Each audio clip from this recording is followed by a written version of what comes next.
स्टेजला. आणि ही सर्जरी म्हणजे इतकी गुंतागुंतीची शकतो की ट्रान्सप्लांटसाठी तुम्हाला नाशिकच्या बाहेर जायची गरजच नाही. मध्ये आपल्या बाकीच्या टीमचा खूप मोठा हात होता. जसं ॲनास्थेशिया टीम झाली, ॲनास्थेशिया टीममध्ये डॉक्टर संदीप बंगाळे, म्हणजे अतिशय कॉम्प्लिकेटेड सर्जरी, पण ॲनास्थेशिया टीमचा बॅकअप इतका चांगला असतो की त्यामध्ये आपल्याला कुठलीही अडचण येत नाही. आणि इमिजिएट पोस्ट ऑपरेटिव्ह रिकव्हरी, त्याच्यासाठी आम्हाला इंटेन्सिव्हिस्ट म्हणजे ICU टीम लागते. तर आमचे डॉक्टर भाविक शाह आणि त्यांची ICU टीम ते अतिशय कंटिन्यू पेशंट मॉनिटरिंग, त्याचं रिकव्हरी, हे सगळं मॉनिटरिंग त्यांचं चालतं.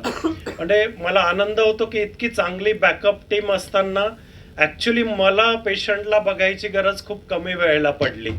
त्यामुळे मी कॉंग्रॅच्युलेट करेल ॲनास्थेशिया टीम आणि आपल्या ICU टीमचं. आणि त्याच्यासोबतच आपले कोऑर्डिनेटर्स, त्यांची ट्रान्सप्लांट कोऑर्डिनेटर टीम, ॲज वेल ॲज हे नर्सिंग सिस्टर्स आणि ब्रदर्स, म्हणजे यांचा पण खूप मोठा हात याच्यामध्ये असतो.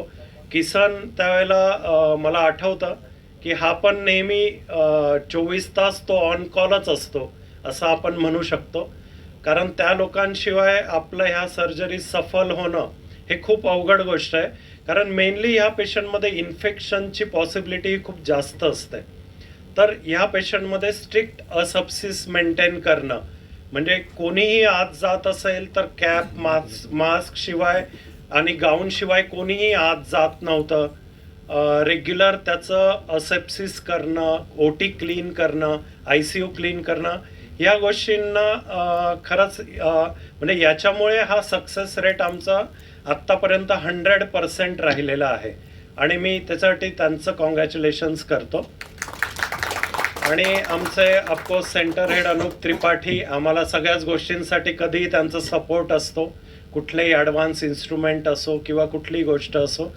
तर आपलं हे सेंटर असं झालं आहे की आपल्याला कुठलाही किचकट जरी सर्जरी असेल, इस्पेशली लिव्हर, हिपॅटोबिलियरी, तरी आम्ही ती इथं कुठल्याही परिस्थितीत ती कंप्लीट करू शकतो. आणि आपल्याला त्यासोबतच एंडोस्कोपिक जे ॲडव्हान्स इन्स्ट्रुमेंट आहेत, जसं कोलॅन्जिओस्कोपी, काही पेशंटमध्ये त्याची गरज पडते स्ट्रिक्चर्ससाठी, तर हे सगळ्या गोष्टी आपल्या इथं अवेलेबल आहेत. त्यामुळे ही अशोका मेडिकवरची टीम ही अतिशय परिपूर्ण टीम आता तयार झाली आहे असं आम्ही म्हणू शकतो. आणि ही कॉम्प्लिकेटेड केस मी डॉक्टर अमोल जाधव यांना इन्व्हाइट करतो की त्यांनी ते सांगावं की त्यात त्यांना काय अडचणी आल्या आणि त्या त्यांनी कशा ओव्हरकम केल्या. थँक्यू.